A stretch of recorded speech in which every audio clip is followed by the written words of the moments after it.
With me in the studio this morning, I'm humbled to say I have the Mayor of Freetown City Council, Freetown Municipality. She's Yvonne Aki-Sawyerr, and of course she's here this morning to talk about the significance of these planning initiatives and of course how it is going to impact our environment.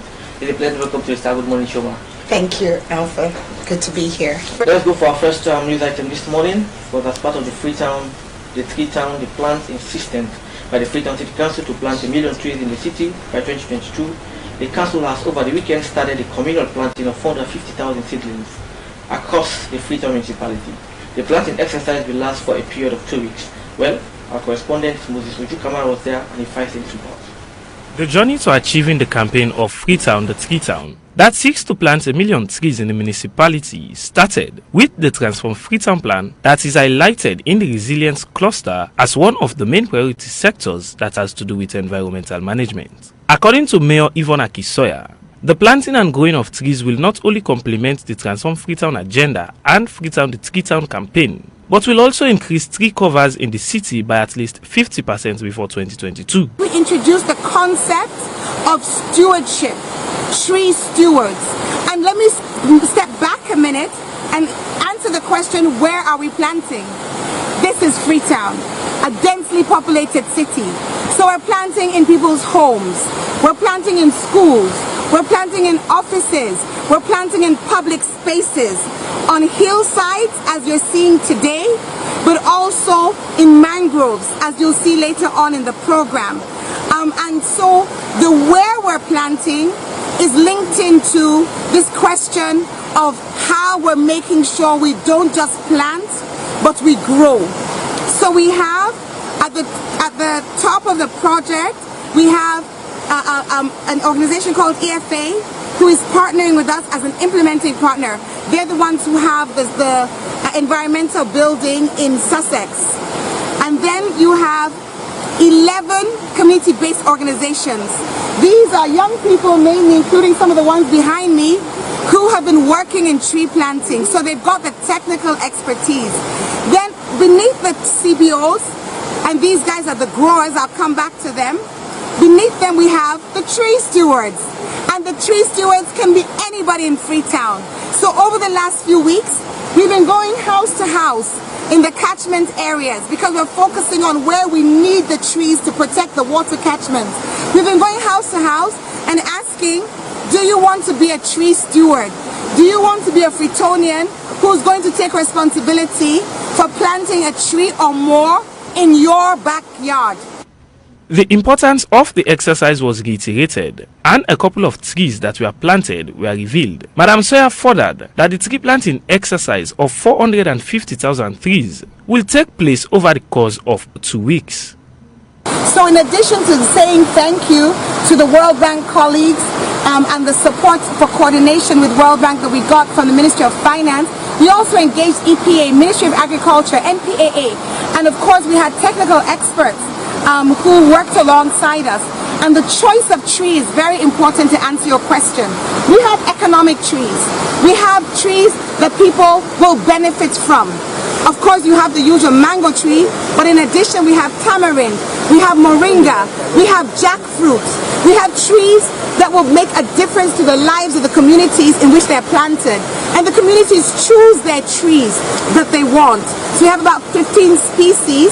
And the other point, of course, besides the economic benefit of these trees, we also have the benefit of slowing down erosion and slowing down flooding.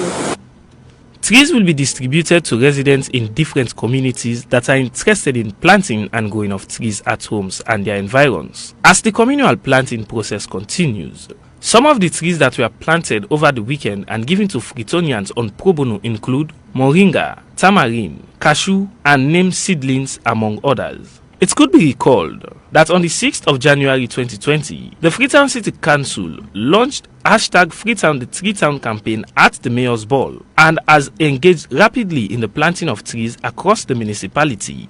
On the 10th October 2020, Mayor Yvonne Aki-Sawyerr gave a powerful and inspirational TED Talk about actualizing #Freetown the TreeTown, an ambitious effort currently underway to plant 1 million trees across the city over the next year. Sierra Leone now regularly experiences extreme weather patterns. particularly abnormally heavy rainfall or delayed rains, both of which can lead to crop failures and in turn fuel the migration of people from rural areas to cities. Less than 2 years later, in August 2017, a massive landslide near that area led to the loss of about 1,000 lives in less than 5 minutes. This is not an abstract crisis. The loss of our forests is not just about the loss of some shade. It's about the loss of our ability to live. Reporting for Star News, I am Moses Ojukamara. Thank you very much to our City Council correspondent there, Moses Ojukamara, for that comprehensive and of course detailed report about environmental protection.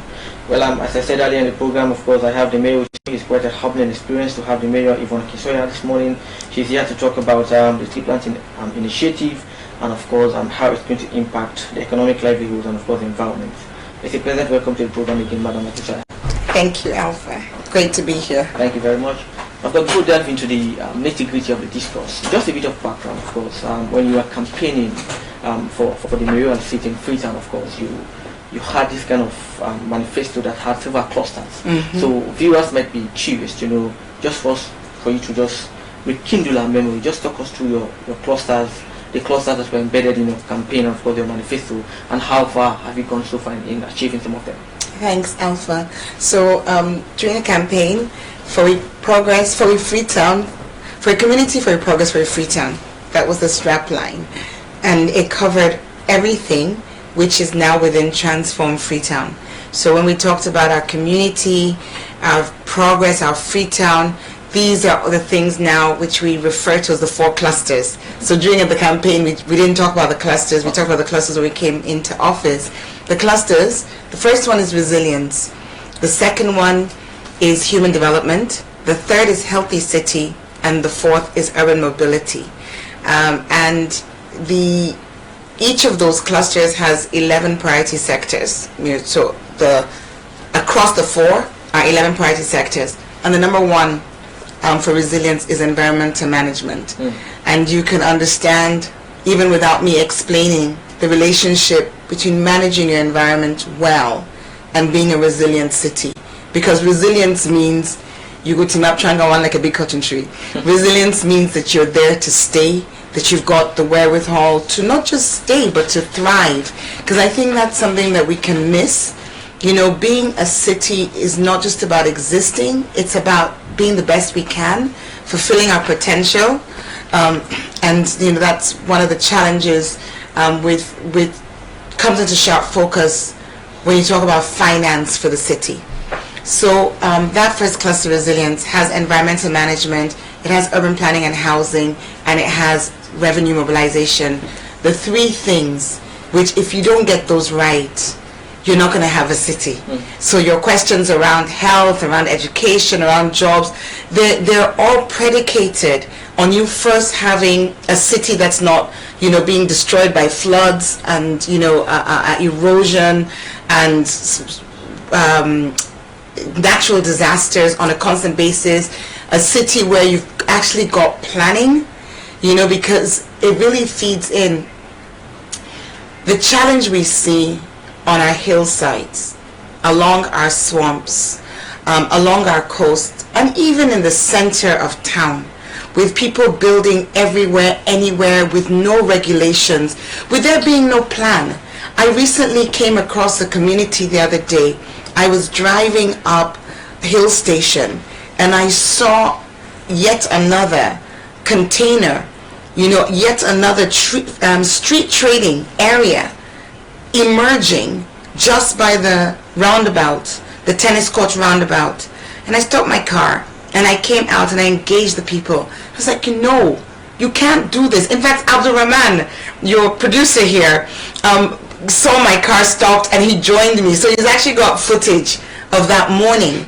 The people explained to me that where they live, they don't have a market, they don't have toilets, they don't have a school. And I said, where is this? And I walked with them to a place called, what's it called now? I've forgotten the name of the community, but it's at the back of, it's going to come to me.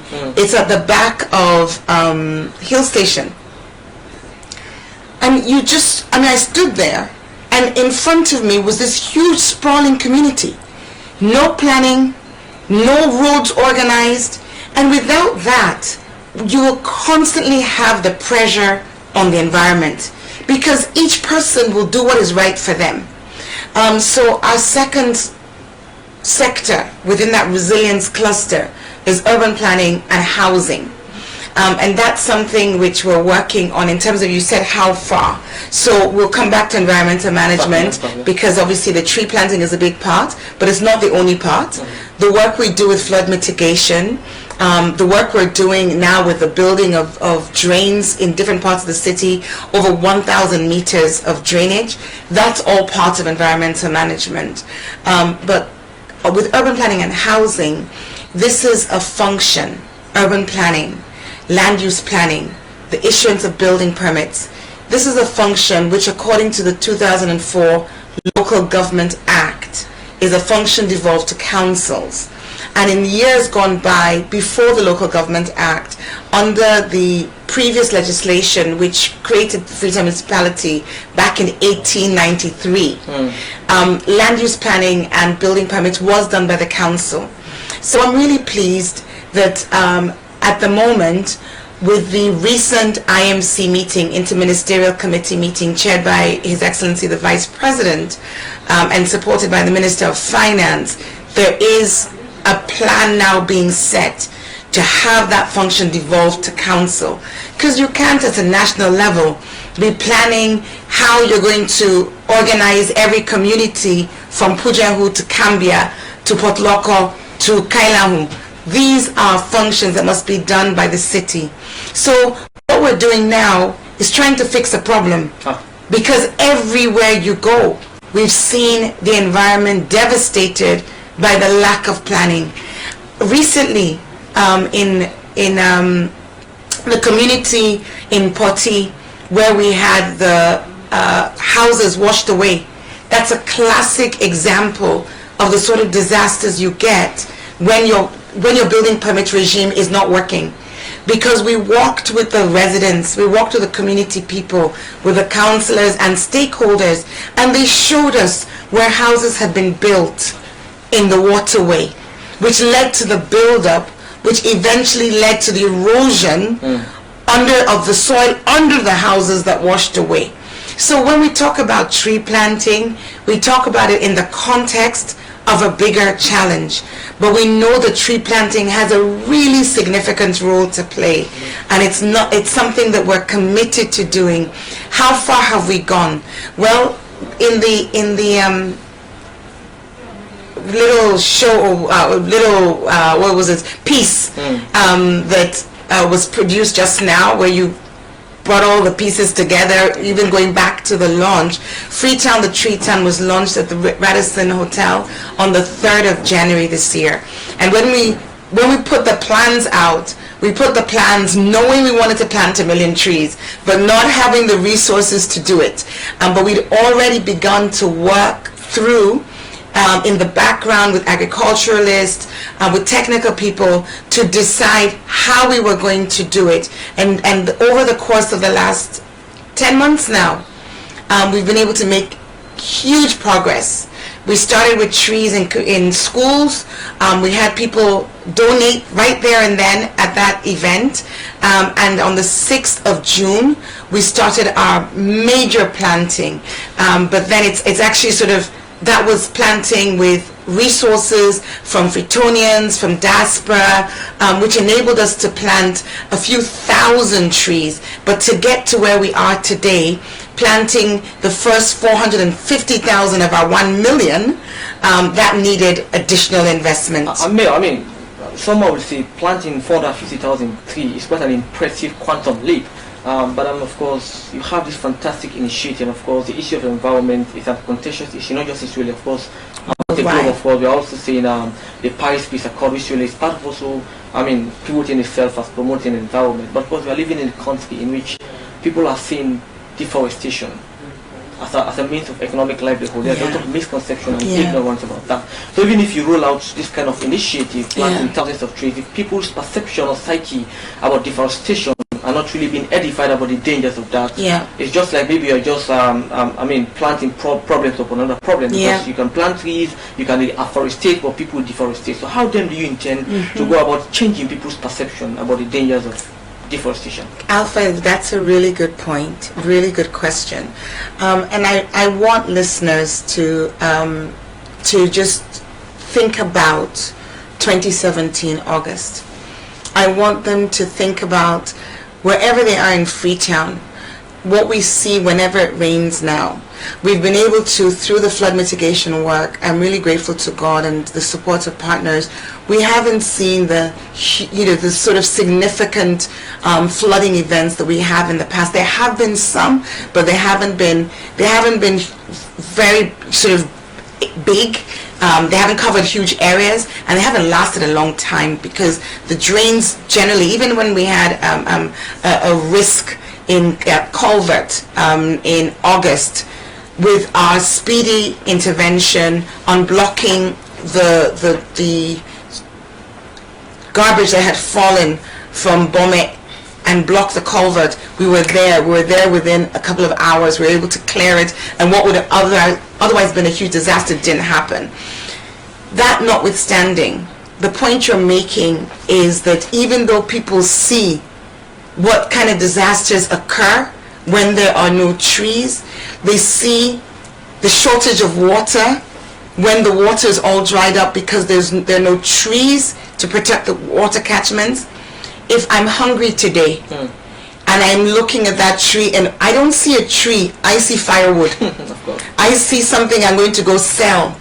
How do we square that? Are there any plans for you to have some alternative livelihood for these people? Well, let me tell you what the plans are, okay? The first thing is community engagement on a massive scale. So how are we planting the trees? We're not bringing outsiders in to come and plant trees. We're actually going from the bottom up. We're getting everybody involved. So we have two main types of tree planting going on. And I should also say, at this phase, because we're doing it in two phases, this rainy season, and thank God for the rain that it's still coming.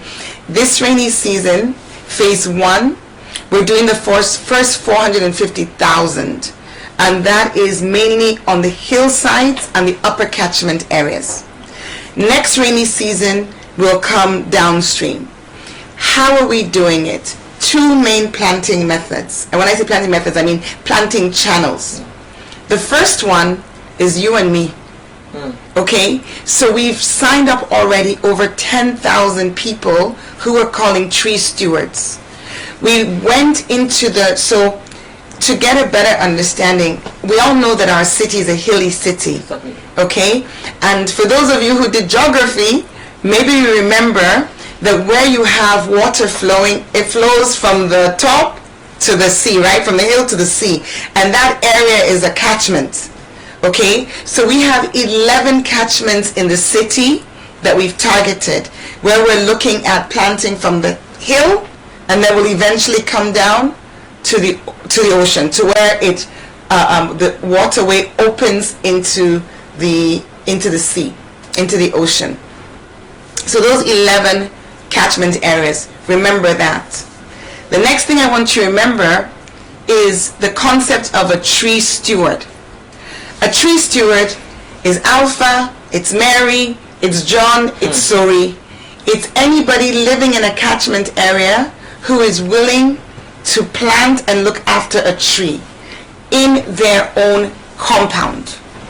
So in every catchment area, we went, this exercise is already completed. We went round, and I remember doing it in Kisimental, in a place called Rubera Junction. I joined the team there, and we go around house to house. We engage the community, and we ask, will you be prepared? And doesn't matter what kind of house you live in.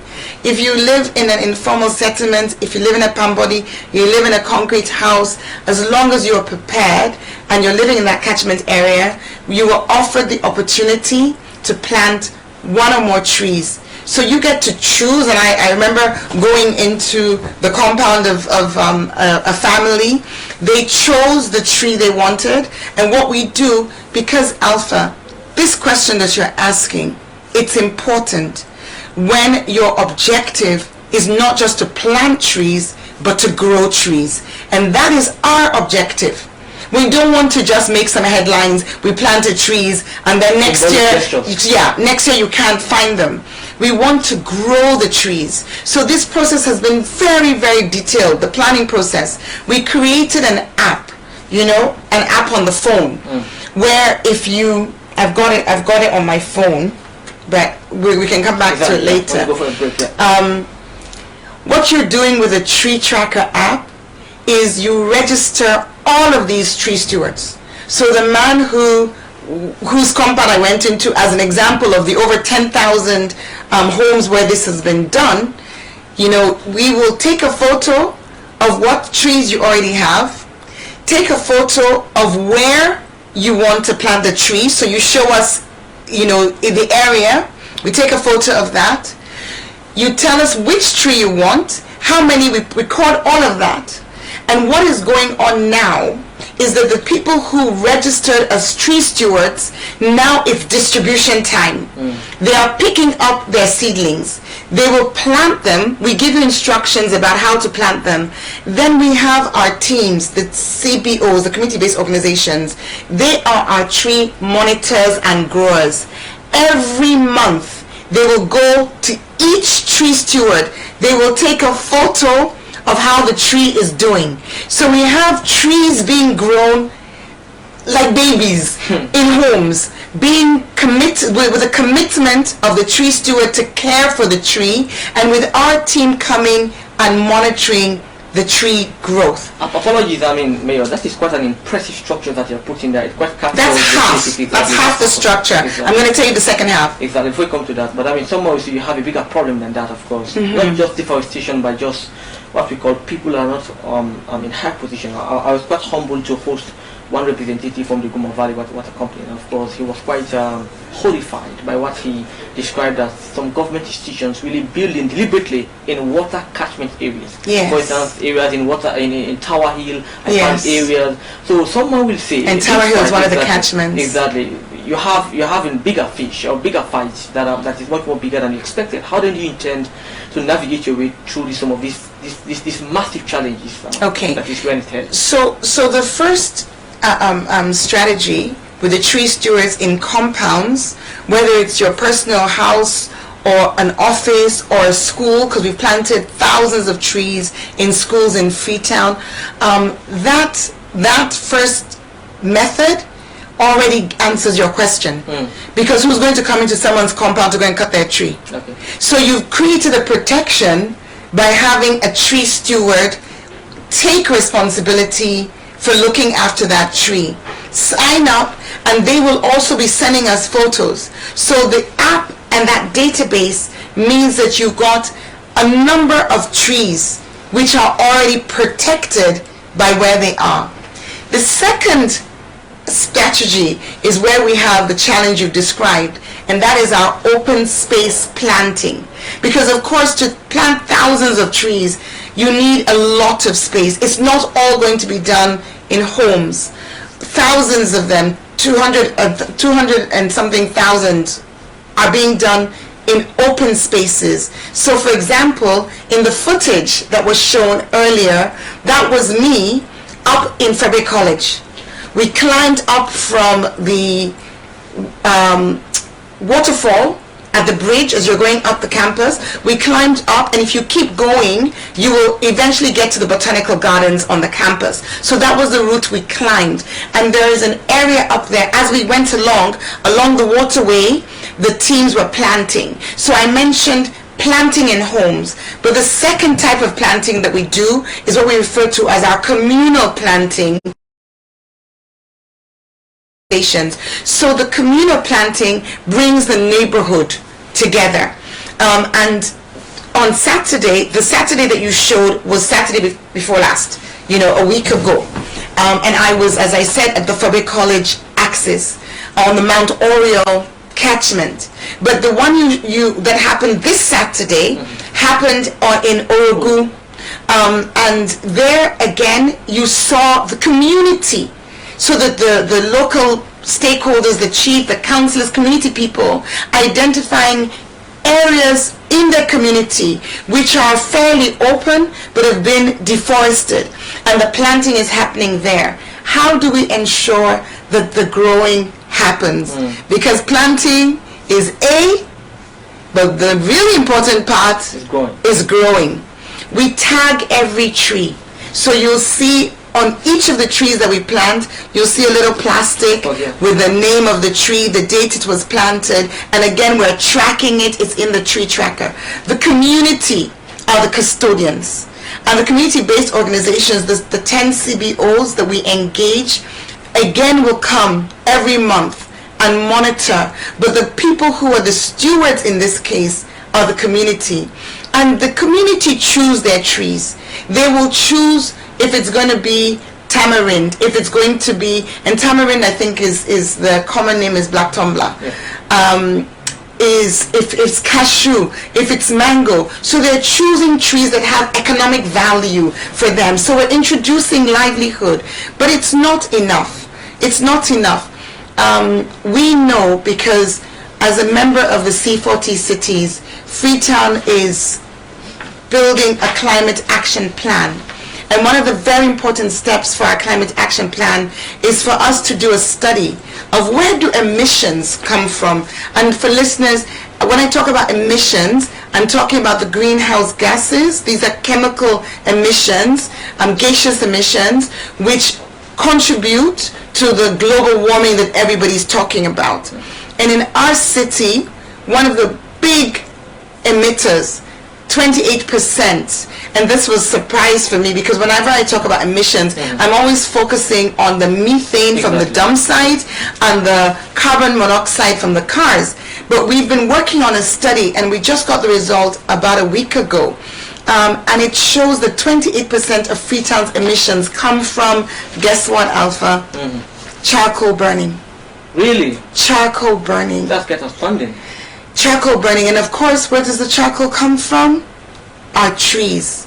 So it's a double whammy. Exactly. Double-edged sword. Double-edged. So the trees that we need to grow, so that they provide us with more oxygen, so we have better clean air, so that they protect the soil from erosion and runoff and flooding, so that they protect the underground water sources as well as the streams.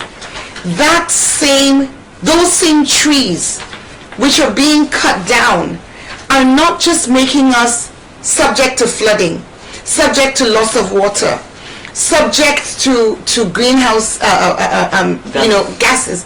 They are also the charcoal, which when we burn charcoal, and it's a major source of cooking fuel for many people in our city. I think that the figure was over 80%. So for us, our tactic, what we need to focus on now in terms of alternatives is alternative fuel. So we are just now signing up with an organization called ICLI, which is organization of cities focusing on sustainable growth, and they have secured different funding for us as Freetown and the city of Kampala to work together on supporting alternative clean cooking. So you'll be hearing more about that in the coming weeks and months. Of course, clearly you've made another milestone, another accomplishment, which a lot of Chileans have commended you. You took part in one popular television program called the TED Talk, in which you were in the midst of big guns in the world, like the United Nations Secretary General, Antonio Guterres, the Pope Francis, and of course Al Gore, the former Vice President of the United States of America. So viewers might be curious to know, what really were you trying to hammer home? What was the crux of your submission? Okay, thanks. So the TED Talk was actually a conference. It was supposed to have been live, exactly. But because of COVID, it was done virtually, and it was called Countdown, and it's Countdown to the Climate. It's recognizing the fact that in some ways, we have the risk in Sierra Leone to react to the climate crisis in the same way that we can react to COVID. I often say that if you live in a country where life expectancy is 52, where many children are dying before the age of 5 from malaria, getting people to be very, very conscious of a disease like COVID or a virus like COVID is difficult because people are facing existential threats all the time. Are you trying to draw a line between people's life expectancy with the environment? Is there any part? No. What I'm saying is, I'm using the analogy between COVID and climate crisis because I want to explain about the program I was on, TED, which is about the climate. And I'm saying that sometimes when you have a lot of challenges in your life, which we have, one other challenge, it's hard to take it seriously. And I'm just saying that for many people, when you tell them about wearing a mask, they'll tell you, left me, na malaria na ain't kill me until so yesterday. So what's with COVID? And I'm saying that in the same way, when you talk about climate to Sierra Leoneans, sometimes people don't understand the urgency. Because if I haven't got food to eat, if I haven't got a job, if I haven't got a place to live, why do I care about climate? So I was wanting to explain that we need to care about climate, but we need to care, and we as leaders need to explain climate in the context of everyone's everyday life.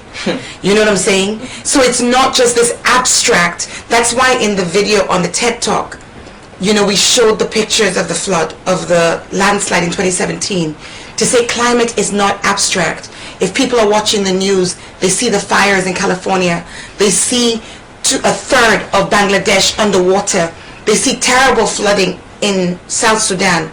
It's not us today, but it could be us tomorrow. So, but for us, even something like not having trees in our city anymore impacts you today. It impacts you because it means you won't have water. If you take a bowl, a little bowl, 2, put water in them both, put one directly under the sun, put one under a tree, which one is going to dry up first? The one under the sun. The one under the sun. That's what's happening to water in Freetown. If you live in a community, they used to have water flowing in a stream, and you don't see that water anymore. Even in the dry season, there's less water. In the rainy season, there's less water. Look around. You see that it's because there are no trees. There are people who say it's as a result of natural phenomena, not just some artificial one. What is artificial about trees being cut down? If you don't have a cover, you won't have the water. And that's what we need to understand. But like you say, if somebody says, but that tree is my livelihood, what do we do? So for us at Freetown City Council, our role that we're playing, because of course this is not something we're doing in isolation. Government has activities, Ministry of Environment has activities. But for Freetown, what we are doing as a city is homing in on what we see as the problem in our city. And that problem is both the attitude, which is driven by need. It comes to the same thing. Why do people go and cut down trees? To make a space to put a house or a shack, to take firewood. If you don't solve the underlying problem, and let me tell you another problem that Freetown is facing. Freetown is really, really experiencing a huge influx of people from the provinces. That was basically my question I wanted to ask. But that's a very smart move. Someone will say, Freetown, for instance, according to the Ministry of Finance, generates 30% of the country's GDP. It contributes. It's quite the major economic hub. A lot of people are now migrating to Freetown. Some of them are not basically doing anything. So this massive influx of people are putting extra strain on the little economy. Huge strain. How then do you intend to collaborate with the Ministry of Local Government to ensure that we have decentralization? Because that is going to be a panacea to some of the problems. The panacea to the problem is investment out of Freetown, and that's not something that's our job. That's the government's job. So it's not just the local government. It's all of government. So Paupa Salon for better means all of Sierra Leone needs to be better. Means there has to be investment. I mean, I listened some months ago to the National Minerals Authority or agency, and they were talking about 10,000 jobs in mining before the end of 2020. We really hope those 10,000 jobs materialize, because every day that the mines are closed, that there's no, the promised investments in agriculture, etc., don't kick off. What we see in Freetown is a continuous influx of people, and this, then you have challenges with housing. You have challenges, as we've talked about earlier on, with the lack of planning. Nobody comes into an area and finds that there's already a plan for this area. And therefore they can't just go. If you go to South Africa, I'm aware of actions taken by some local authorities in South Africa where they were able to say, okay, these informal settlements, we can't just have this chaos. Here is a plot of land, we will plan it, and we will move people into a planned area. FCC is trying to work on neighborhood upgrades with the World Bank, and that's something we're doing in collaboration with the Ministry of Finance. 3 sites, Rokupa, Moiba, and Coconut Farm. And then outside of the World Bank project, we're also moving forward on another 2 sites, Town, Cocoa Bay and Town. And we've got land in Russell, which has been bequeathed to us by a wonderful woman who is giving it to the council for free because of her love for the city, 250 acres. And we're working on this World Bank project to try and create what they call sites and services, which means bringing in private sector investment as part of our commitment to provide the 5,000 houses as per the Transform Freetown agenda. So that work is ongoing, but it's not enough. We really need to have building permit devolved to council, because then we can take action when properties spring up with no permits. Someone said to me the other day, and I don't know how true it is, but I think there's an audit service report on building permits. In fact, I've seen it. I'm not sure what the statistics are, the actual number, but I was told that up to 70%, and I think maybe it's probably true, up to 70% of the properties in Freetown, maybe 80%, don't have building permits. Which means the building permit, where do you live? I live at Aberdeen Road. Do you have a building permit for your property? Well, actually, I don't own a property. So you have to go ask your landlord. But I think what we find, particularly when you see people building in waterways, actually building in the water, because this business of planting trees, we're trying to plant trees along the waterways to protect them. And you'll find buildings in the waterway. So whether you have a permit or you don't have a permit, either way, the building permit regime isn't working. Because if it was working, then you should have a permit. And if you have a permit and it's in the waterway, then we have a problem. So however you look at it, there's a real need for this to be devolved. And I'm so pleased that at the Interministerial Committee, the Vice President and the Minister of Finance were very clear that this will be devolved, and that we are just now waiting for the roadmap, and I hope it won't be a long roadmap. How then does this integrated urban mobility project fit into this whole conversation? How is that going to impact Freetown? Because I was part of that particular launching, and of course it's a $50 million project. Of course, you were there when the Minister of Finance was talking about that. It has a massive potential to transform Freetown. So someone might be very keen to know, how have you been able to collaborate with also the Ministry of Transport to ensure that the strata of that particular project also takes into consideration the environment? So that's a project that's led by the Ministry of Transport, and I know that in anything that a government ministry is doing, they would, I would expect, be engaging with the Ministry of Environment. So that's not my responsibility, but in terms of what that project will do, there is the provision of the market and the transit station in Lumley, and then there should be the what do you call it? The bus lane and the bus provision. I believe so. Perfect question, actually, from another angle, because we are being asked as the city to ensure that we help clear the traders off the road, so that the bus lane, as part of that project, can be, they can develop it. I have written 2 letters in order for me to be able to do that work. I have 2 issues. The first letter I wrote was to the Ministry of Transport, and that's just a technical thing in terms of the project capacity. I was meant to get some staff, so they're working on that because we need somebody dedicated to deal with that. The second issue, that letter is on my table. It hasn't gone yet, but I'm going to already say, no, one has gone. One more. Let me say the first one that's gone. The first one is to NACIT. I have written to NACIT, or the CA has written to NACIT, about the Sewa Grounds Market. There are thousands of people who are on the streets exactly where the Ministry of Transport is asking me to move the people. Where do I move the people to? The Sewa Grounds Market can take 3,000 people. I have written through my chief administrator to the DG of Sewa Grounds. I'm waiting for a response. I've called. I'll continue to call to say, could you please give us, and we own 25% of that market, but we haven't had a report since I've been mayor for 2.5 years. So I'm saying, please tell us what's going on. Because for this project to succeed, we need to clear people.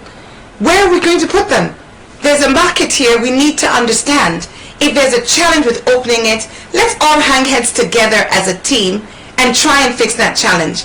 The third letter, which hasn't gone yet, but which will go this week, is to the Minister of Trade.